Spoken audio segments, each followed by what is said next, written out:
মৰমৰ অকনিষত ছবিৰ সহায়ত স্বৰবৰ্ণ শিকো আহা। অ, অমিতা। আ, আপেল। ই, ইটা।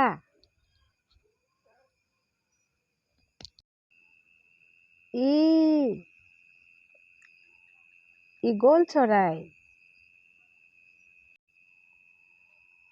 উ,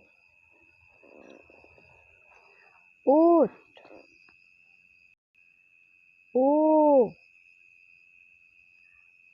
ঊণ সূতা। ঋ, ঋষি। এ, এৰাপাত। ঐ, ঐৰাবত। ও, ওলকবি। ঔ, ঔষধ। ধন্যবাদ।